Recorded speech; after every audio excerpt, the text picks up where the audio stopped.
Okay, I just hit the recording thing, so it asks you permission now, which is nice. There you go. Here we are. All Hey, right. finally Hey, connected. welcome to Dope Nostalgia. We're a show that talks a lot about what happened in the 90s in people's careers and what they're doing now. I've had the pleasure of seeing you live many times, meeting you a few times too, and it's so nice to have this chat with you. Well, that's So, awesome. Where have you seen me and where have we met? I'm curious about that. there was a casino in Edmonton. Your husband's acquaintance, Jerry from Edmonton, Oh, took okay. me to Yeah. come watch you guys one time during sound check and everything.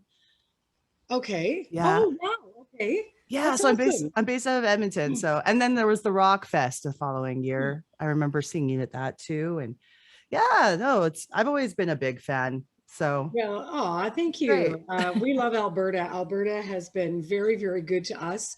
We always seem to be able to come back to the two major cities, Calgary and Edmonton, and Mhm. perform. And there just seems to be a never ending supply of love and support for our band, which is amazing. Yeah. Isn't that wonderful? And then the other thing that's really cool too now, when you tour, you were telling me at the time that it's a lot easier nowadays than it used to be because now you don't have to slog across the country. It's more like you can get where you're going and just get on a plane and play. Yeah, it's touring has really evolved over the years for me.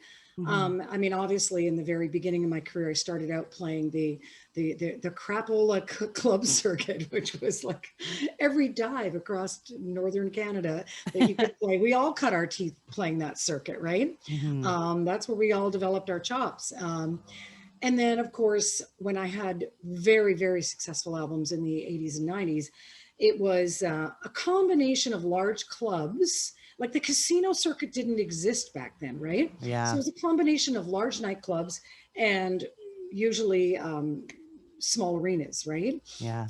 So I did that, and that was a bit of a slog. It was the arena shows were kind of the anchor dates that paid the bills, and then we did a lot of secondary markets, which were their larger nightclubs. But now there's this whole circuit. I mean, it's kind of like getting in bed with the devil and loving him at the same time. But Yeah. these gaming, boards that are all across Canada now, and this whole casino circuit that has arisen.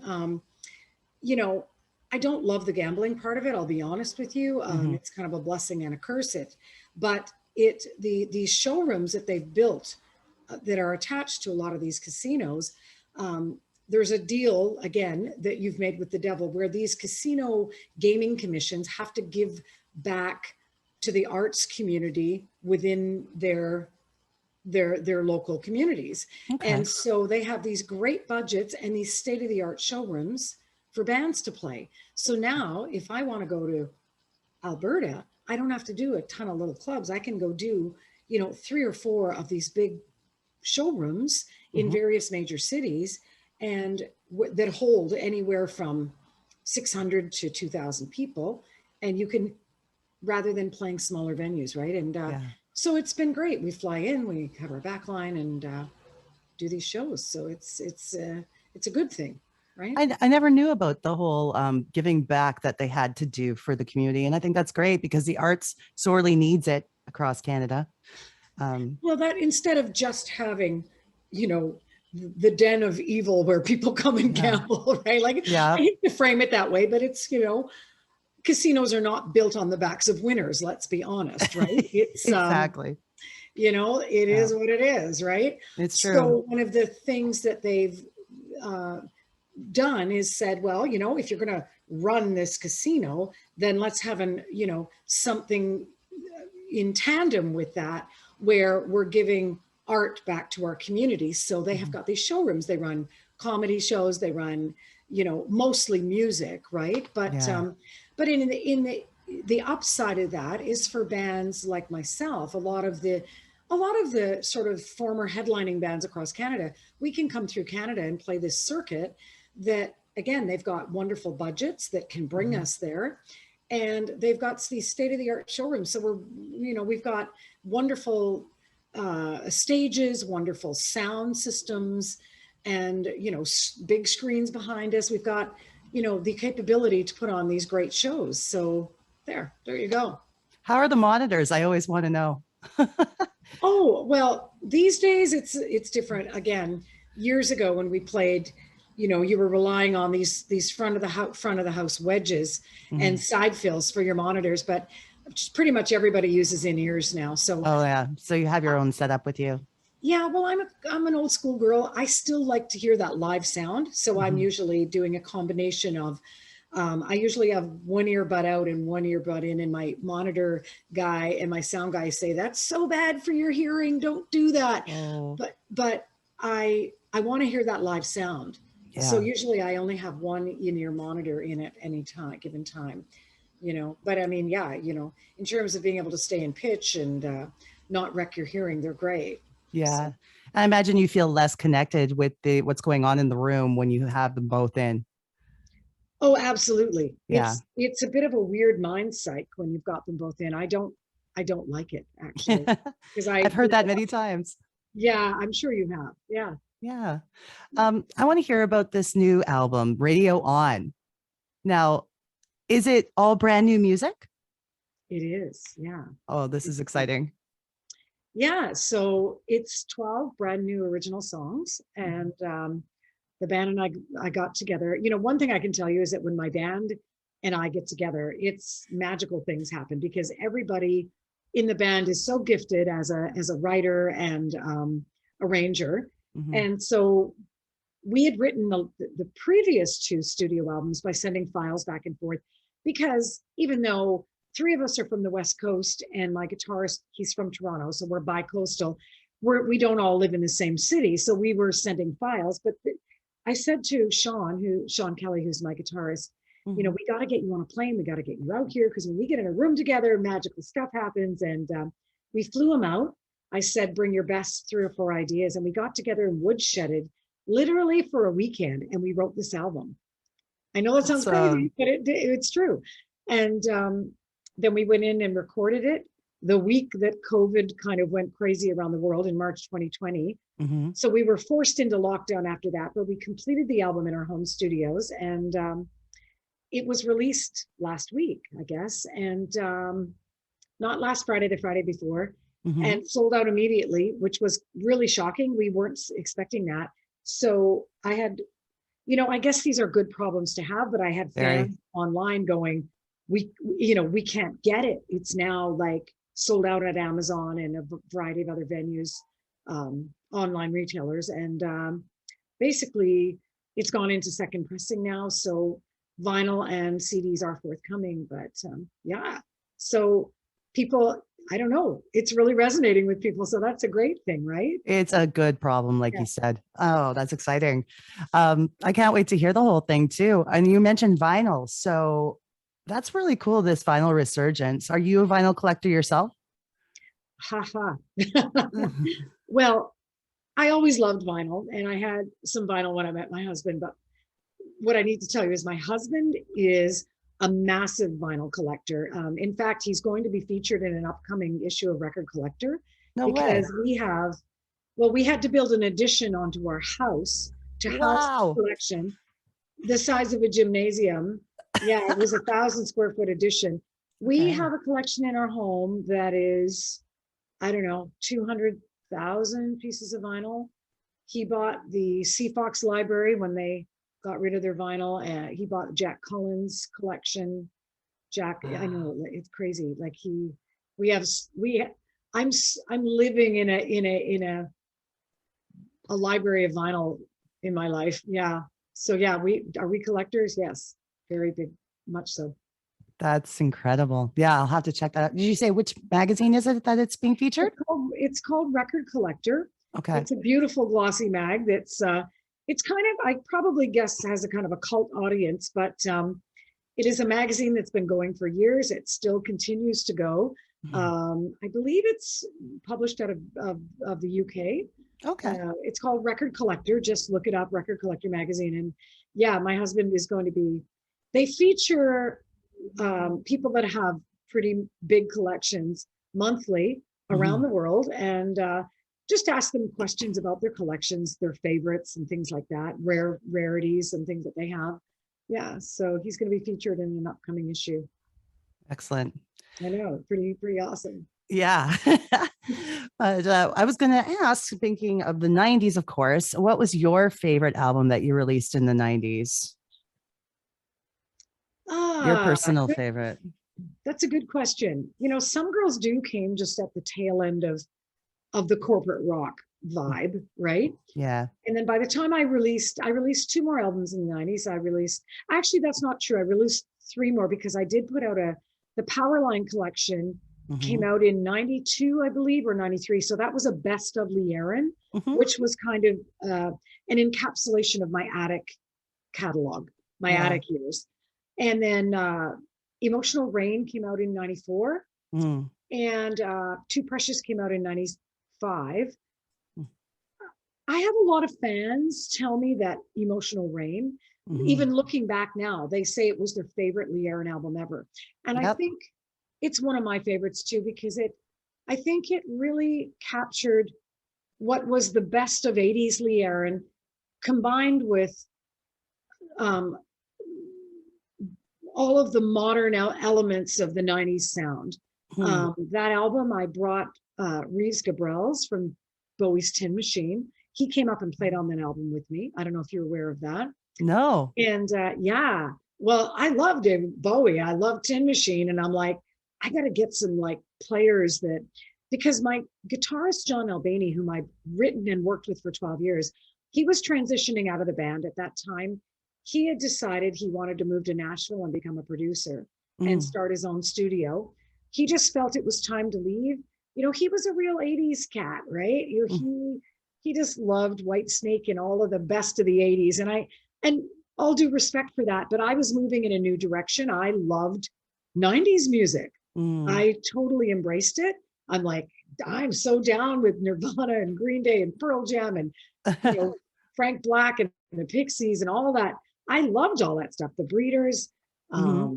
Hole, you know, and I wanted to, you know, capture that for my sound. And so John was really cool with the idea of having some different players come up. So we got Reeves Gabrels came up and played on the album. And I also brought up Knox Chandler, who had played in the Psychedelic Furs. And he brought a whole new thing to that vibe to that album as well. There's a song on Emotional Rain called This Side of Heaven. I'm so And glad you said this. Okay. you like this song? It's my favorite song on the album.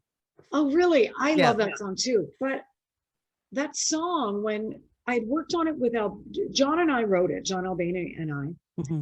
but it, to me, the biggest problem with that song when we originally wrote it was, you know, the top line was there, the melody, the lyrics, they didn't change, but the treatment of the instrumentation was, again, very 80s Whitesnake. And I was really struggling with that song. So I Hmm. gave it to Knox and I said, come back tomorrow, just live with it and see what you can do with it. So he came back and he had this whole different treatment on the guitar, which was very like Red Hot Chili Peppers. I'm like, dude, you nailed it. Like, that's what I wanted to hear. And so the treatment that you're hearing of that song on that album is is was way more my vision for that tune. And in the end, surprisingly enough, John Albany was really happy with it. He was so cool with it in the end. So, because he was Sounds involved in the production of that whole album. Yeah. sounds like a musical genius, I tell you. Yeah. And the cool thing about songs is that just the smallest details can completely change the mood, the date, like everything about the same melody and lyric, you know? That's incredible. Absolutely. Absolutely. And that's one of the things, like, because I've produced my last six albums. One of the things that I really pay close attention to is, you know, what is, I believe I'm a believer in like that less is more than Hmm. more. Like, you know, you want to have bigger sounding guitars, record fat guitar tracks and pan them left and right. You don't need six or seven guitar tracks to make it sound bigger. In fact, the more frequencies and the more tones you start getting in there, they start canceling each other out Yeah. sonically. And Phasing. and a lot of people don't understand that philosophy with recording.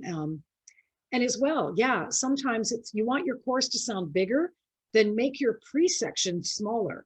Don't Mm. make, you don't need to make it bigger and bigger and bigger as you're leading up to it, because then you have nowhere to go, right? And Yeah. these are production tricks that um, I think were used extremely effectively in the night. It's the Nirvana's formula, right? It's like quiet, loud, Mm-hmm. quiet, loud, you know? So yeah.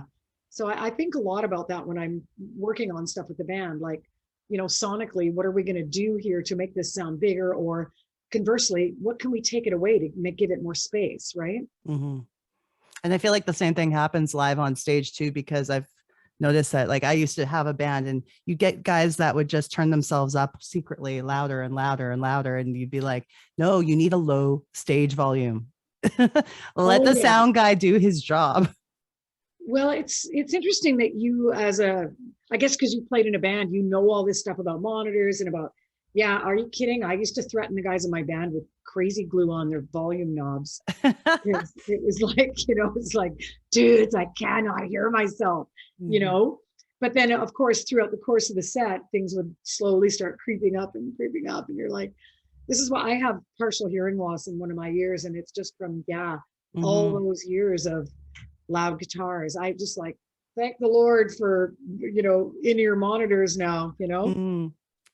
Now, when some girls do came out, that's where I discovered you. And I'm glad you mentioned Powerline, because the timing of that coming out was my ability to go back into your back catalog. And Oh, okay. yeah, so I know, like, we're going to be telling people all about where your career started and whatnot leading into the interview. But yeah, like, you had a lot going on from the 80s on. So it's nice to focus on what's coming up, especially because there was a time in your career, I know, where you also recorded with the Sons of Freedom. Yes. Mm-hmm. So this is a little, um, people know not very much about that portion of my career just because, as we all know, grunge changed the landscape of everything. And, Yeah. you know, uh, everyone who had, you know, if I can say this, I hate to say the word hair metal because re- to reduce a form of a music style or a form to to make it that reductive, to reduce it to a hairstyle, you know, Mm. it seems wrong. And that would be like saying, you know, flannel music, right? Yeah. Well, and making 90s music, reducing it to flannel or something Mm. like that, the clothes people wore. Because there were, yes, did corporate rock get really crappy in the late 80s? Well, yeah, it did, because it got co-opted and bought out by all the corporations, the big labels, right? Who thought it was just a style that they could emulate by finding songs, finding producers, and finding pretty girls to sing it, or conversely, cute guys with big hair, right? Yeah. That's why it got crappy. But there were a lot of bands who started out making music. Like, I was a teenager when I was singing this stuff in the early 80s, right? Mm. Um, and I was in a rock band since the time I was 15. I loved Led Zeppelin and Deep Purple and all of those blues rock bands that started out organically and authentically making this music. And so I didn't come from that place. I came from a very organic and authentic place. Does that make sense? So Yes. Yes. when the 90s happened, it was like, well, I'm not with those guys. They can't reduce me to that. So it was very shocking for me to be, to go, oh, I have just been lumped into that form of music by the media. And I couldn't get arrested in the 90s. None of us could. It was really hard. Mm-hmm. So I had nothing to lose when I did that album with Sons of Freedom. I'm like, you know, the Emotional Rain, even though, again, in hindsight now, people say it's one of my best albums, and Mm-hmm. people say they love it sometimes the most. Um, you know, I had nothing to lose at that point because I knew that no matter what I did it going forward, it was going to be a struggle. So I just sold everything. I sold everything I owned. I took my guitar and my car and a suitcase and I drove out to the West Coast and I moved out there and I'm like, okay, guys, let's write a record, because Wow. those guys loved working with me because I had the rhythm section, obviously, on Emotional Rain. And yeah, I wrote a whole album with that band. And looking like, I think that album is, I think, one of my best artistic accomplishments, even though commercially it wasn't that successful, because just simply virtue of the fact that my name was attached to it, it was really hard, you know. But I loved making that record. It's out of print and very hard to find now. I have a few isolated copies at my house, Mm. but the moving forward into 2022, one of the things that I am looking at doing, partnering with Unidisc, who owns part of my back catalog, is doing another Lee Yarn Ultimate collection, and allowing those songs to have a little showcase on that Ultimate collection so they can see the light of day again, hopefully. Oh, that's fantastic idea. I would love that. Probably, um, yeah. I definitely feel like you're a huge inspiration to the females who want to not only rock but perform in any genre they desire, because you did that. You took upon yourself to explore all the genres you love, and then you put out a jazz album. Did you feel confident in crossing genres when you did, and how you went about it? Well, that's a great question. I grew up singing jazz and blues and Broadway standards, old Gershwin and Hart, Gershwin, Rogers and Hart, sorry, and you know, all of that music. So when I went and did that album in the late 90s, again, it was kind of a result of, Too Precious didn't sell. The guys in that band weren't sure what they were going to, they're like, we're going to go get day jobs because we can't make a living doing this right now. It was, the 90s were tough for a Yeah. lot of rock artists like myself. And I had, a lot of people don't know this story as well, but I had borrowed at that point in time, borrowed and or self-financed up close to $500,000 between the Emotional Rain album and the Too Precious album. And I found myself in 1996 with a manager that's like, I don't know how to sell this, because he was an 80s guy. So he went and took a job as a foreign licensing rep for Koch America. My lawyer kind of jumped ship. These are the guys that had sort of convinced me to move forward, start my own label, do some self-financing. And anyway, to make a long story short, I found myself kind of without a lawyer and manager that were on board to help steer the ship, and in close to $500,000 worth of debt. So I had to go bankrupt in 96. And Wow. that was tough. It was a dark period for me. I was pretty depressed. I took a year off. I didn't sing. And I took a lot of comfort and solace in playing all my old Billie Holiday albums and Nina Simone records and all of this jazz music that I kind of secretly loved, because you're not advertising that fact when you were an 80s rocker, because they didn't, a lot of people in the rock camp didn't really understand that these were the roots of rock and roll. This is where it came Yeah. from, right? Mm-hmm. What do you think Jimi Hendrix was listening to before he plugged his guitar in and turned it up to 11? He was listening to old Muddy Waters and Howlin' Wolf, right? Yeah. Chuck Berry. And so when I did that music, number one, I had no desire to get back on the pop culture bandwagon again.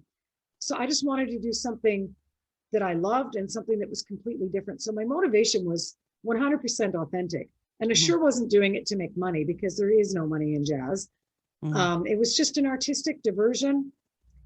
And I took a lot of comfort in that. I wasn't really expecting it to be successful, but as soon as I started singing jazz and blues around some small nightclubs in the Vancouver area, suddenly all like the Sun was there, the Star, all these big papers, they were reviewing it.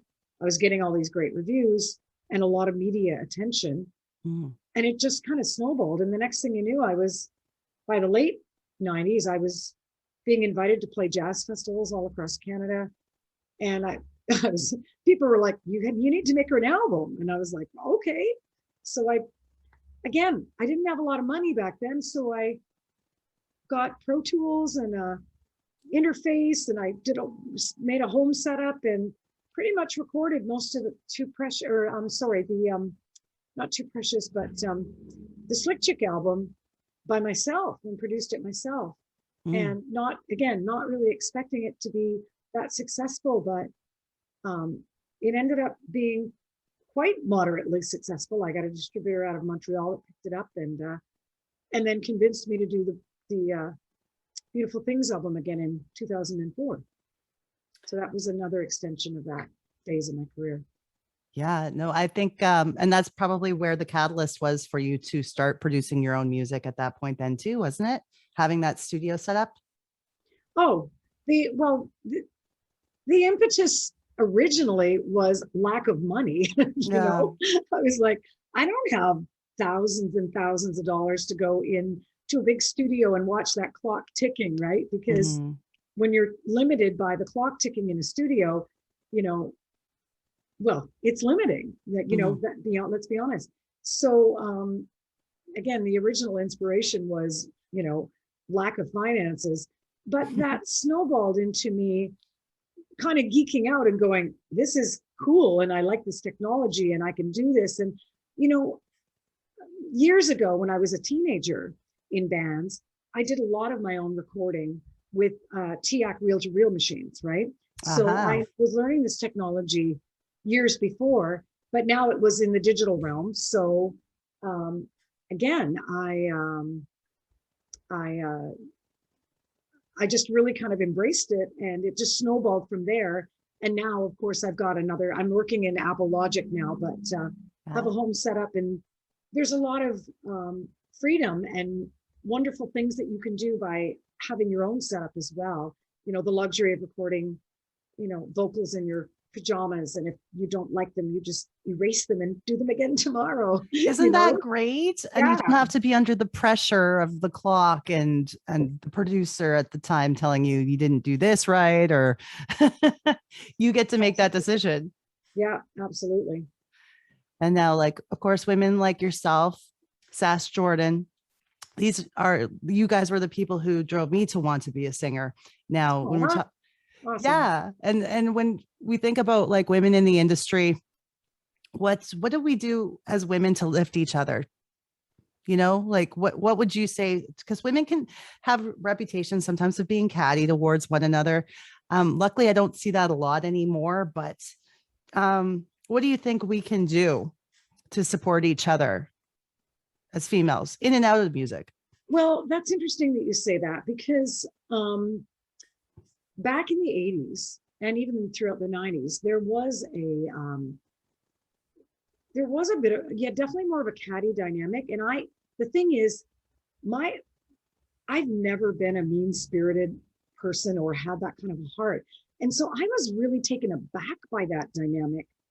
I Mm, was always down for touring with my sisters. It's like, I know that in the 90s, when Some Girls Do was successful, I toured with Darby when she had her solo project, Darby Mills. nice. And I was like, I think this is so great that we can, have this power women kind of dynamic and support each other. Mhm. So I never understood that. And I know that even in the media, sometimes, people, other women had said, and I don't want to name any names, had said things that were either negative about me. And I was just like, what's up with that? Like, I've always felt that we should support each other. And Yeah. so the ways that we can do that, certainly on social media, like I try to friend all of the women that I love. Like, I'm friends with the Wilson sisters. I'm friends with Darby. I'm friends with Doral Pesh. I'm friends with, you know, um, M. Griner. And I'm Yeah. just trying to think of who else, like, Jan Arden, Biff Naked, like all these Mhm. people Sass Jordan, that I love. And I like their posts. I comment on their posts. And if there's, we've, just recently, Darby was private messaging me and we talk, and I'm like, go girl, like, Mhm. or, when something bad had happened in her recently, she lost a parent. And I was like, so sorry that I felt terrible because I know that pain. I lost my mom 3 years ago,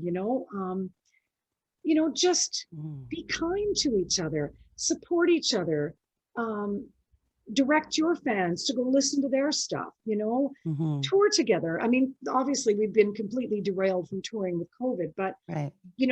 I have done many triple bills in the past where it's been, myself, Headpins Toronto, myself, Sass Jordan, myself, Darby, my, you know, um, my other Canadian women sisters, like if we can tour together. I recently, pre-COVID, played a billing in Winnipeg with Lita Ford, you know, Oh, and Lita's cool. like, hey, sister, come up and sing. Let's sing a song together. The two Canadian rock, the Canadian rock queen and the American rock queen, we're together to, let's, and so we had the opportunity to get on stage together. I got up and sang Cherry Bomb with her, and it's up on YouTube, Oh, so, that's so cool. I so, love that. you know, I think that there really should be, I'm really very much for supporting this sisterhood of camaraderie Mm. where, and of all the times when we should have been supporting each other, it should have been the 80s when there was that catty dynamic going on, which Mm. again, I never understood. I wrote the song Metal Queen because women were so, um, marketed in such a sexual manner. We had to fight so hard for artistic respect. I was on Some Girls Do, and people didn't, a lot of the media, they were like, they didn't even understand that I wrote my own songs, Really? because there was that dynamic in the 80s where record company was take, oh, here's a pretty girl that can sing and we can dress her like this and we'll find her some songs and we'll put her with this big producer and we'll create this marketable commodity, right? Mm. Um, and, for me, the song Metal Queen, that was all about women need to take back our power. Mm-hmm. We need to take it back. We can command this stage and command this genre of rock and roll just as good as the men can. And they need to know that. And because to some degree, women were treated like a novelty, Mm-hmm. especially in the field of rock. And that's what that song was about for me. And a beautiful thing is Unidisc just re-released it on Record Store Day this year on pink vinyl. Like hot pink vinyl. I couldn't think of a more feminist message than that. Wow. And so I wrote Metal Queen for my rock and roll sisters. That's what that song was about. But it got lost in the 80s marketing of it's like it's sandwiched in between, and I've spoken about this before, Wasp, the band Wasp. I mean, I know Blackie Lawless has since apologized for this, but they were like, these guys had a topless woman chained up on stage with a bag over her head, and they were setting her on fire. Did you know this? No. It's crazy. Like, and it's like, that's not okay, No. guys, So, but that's the kind of marketing we were battling against in the 80s, right? Yeah. That kind Wow. of treatment of women. I know. Am I telling you something shocking? It's Very, okay. yes. I'm glad you did, but I was like, that threw me off. Oh, I know. Yeah, You're she getting wants to be part of it. But I remember when you're saying that too, watching the Some Girls Do video, and I felt that empowerment from watching the video that you were in control of what was going on. You were and even the lyrics and everything told me that this is pretty inspiring because you can be a really cool lady in power of your life and your love and everything. And that's the message I got from it. Well, thank you. That's exactly, I have a bit of a history of writing empowerment songs on every single album I've done. Mm. It's my thing. The latest being the song Vampin, which is this one of the singles from Radio On, which is all about falling off the tracks, but then getting yourself back up, dusting yourself off like a phoenix rising from the ashes and getting your groove back. That's what Nice. that song is about. And Some Girls Do. Some Girls Do was about busting sexual stereotypes, breaking down sexual stereotypes. It's like, no, I don't have to be a man to wear the pants if I want to. Mm-hmm. That's that. And I'm sure if that message translated to you as a young woman, that's all I ever wanted, Yeah, I'm glad that message got across. So it worked. yeah. Where has your music career allowed you to travel to and visit? And were you able to take in the opportunity to see new places, or were you just busy doing the music? I have been, the only place in the world I think I haven't been is Australia and New Zealand. Oh, wow. and possibly, yeah, Russia. We were scheduled to go to Russia at one point in time, but there was immigration and Oh. political issues that prevented us from going. But I have toured all throughout Europe, the Benelux, the UK. Mm. I have been through Italy, Spain, Barcelona, all across Canada. I have toured down in the States. Not a lot in the States, but I've done the whole Eastern Hmm. Seaboard. I've done showcases in California, LA. Um, so I'd say I've seen probably 3/4 of the world in my touring. Sometimes I've had a day off where I've been able to explore, like, you know, in Europe, going to staying in little, German towns that look like everything looks like a gingerbread house, and it's like they've got all this cool beer on tap, and it's so that was fun. But there's a lot of my 80s touring, I have to be honest, was a bit of a blur. I saw the inside of arenas, arena showers, the inside of a bus, radio stations, and the odd hotel room. And I didn't really get to see a lot of it because it was bang, bang, bang, night after night after night in different towns, Yeah. you know? So one of the things, now that life is opened up a little bit and my kids are teens, I always say to them, I want to take you to Europe. I want to take you to these places I've been and actually take time to breathe it in and actually see it, right? Oh, that's wonderful. Are your kids musical? Oh yeah. Yeah. Our son, our son loves punk rock music. He's learning to play guitar. He wants to start a band, but he can't find any of his buddies that will get off gaming long enough to start a band. That's Oh, I know. it's a tragedy with some of these kids, right? Like Mhm. social media and gaming culture has so taken over, and I'm like, dude, like turn your computer off for a couple hours and practice guitar. And he Mhm. does. He actually is really getting into it. He loves Green Day. That's his favorite band. Wow. And our daughter is now my dog's coming to be kind of. Are you want me to let you out, don't you? I will in a minute. Um, our daughter loves musical theater, and so she just finished doing a production of Newsies. She played Jack. She had a lead, and previous to that, she's been again involved in musical theater. She loves Broadway musicals. She's got an incredible voice. She's an incredible little actress, and I'm just so proud of her.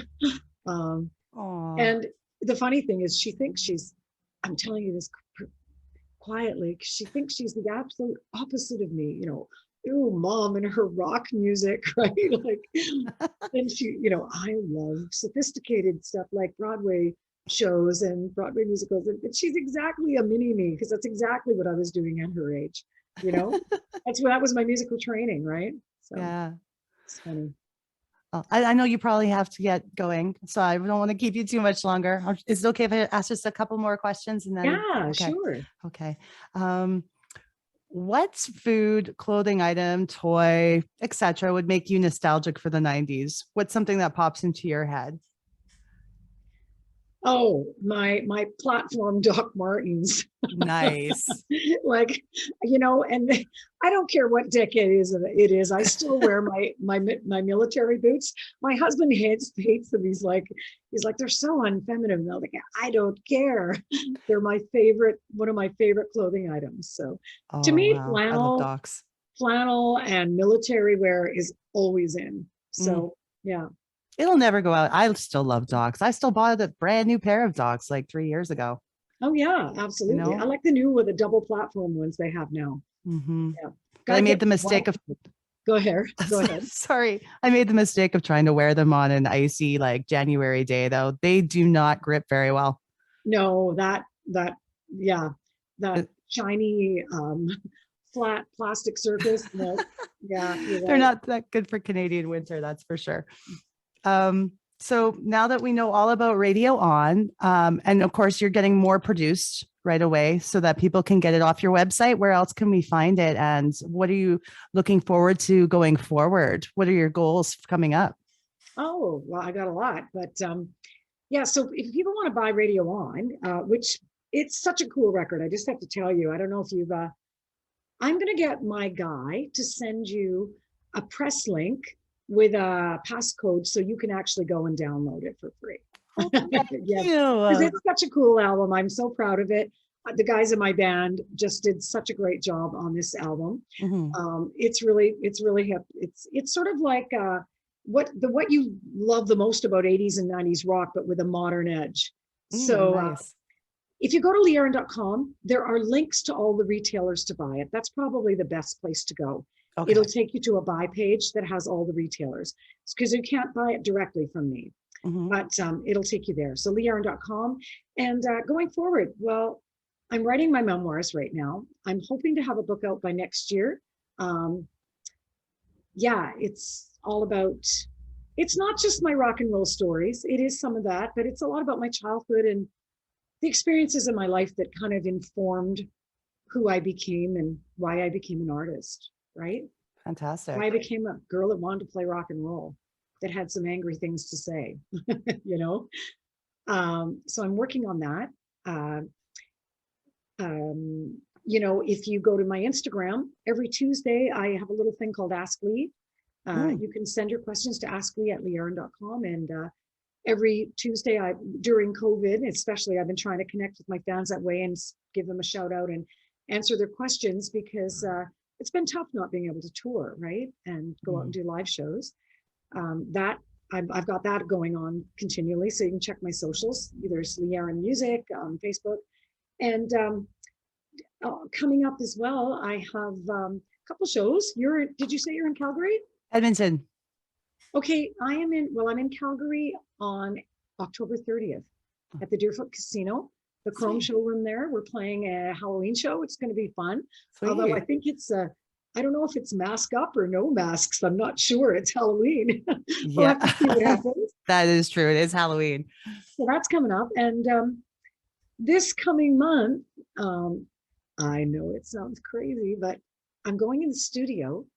I'm starting pre-production on the 18th of, we're doing a quickie day of pre-production on the 19th of August. I'm going into the studio here in Vancouver with Mike Fraser, the illustrious Mike Fraser of AC/DC fame. That's probably the most notable band he's done recently. Wonderful, talented gentleman, because the band and I, during COVID, have written a whole other new album. So I know. You took advantage of this time to be creative, and I love that. Well, Radio One was finished in November of last year. And it took that long to secure a record deal, to manufacture, to do the artwork, to get distribution. So it's coming out now, but it was finished for us last year, right? So between January and now, what else are we going to do? It's just been being, and I'm constantly writing ideas down and being creative. So are the guys in the band. So we're bouncing ideas back and forth. And yeah, we have an album written. So we're going to go and record this month as well. Good. Which is crazy, but fun. I'm excited. Good. You're ahead of the game. Yeah. I'm so happy to hear that. And I'm so happy you spent this time with me today. It was an honor to speak with you. And well, thank you so much for your time today. Yeah, and I'm next gonna time get a link for you that's got high-res photos and a bunch of audio and links to the new videos. If you wanted to play clips, you're totally welcome to. Yeah. Okay. I appreciate that so much. And then next time you're in Edmonton, which I'm sure is going to happen sooner than later, then I'll come out and see you. That'd be awesome. Yeah, I'm sure we'll be there very soon. So. All right. You have a wonderful day, and thanks again. Awesome, Naomi. It was great talking to you. You too. Take care. Take care. Bye. Bye.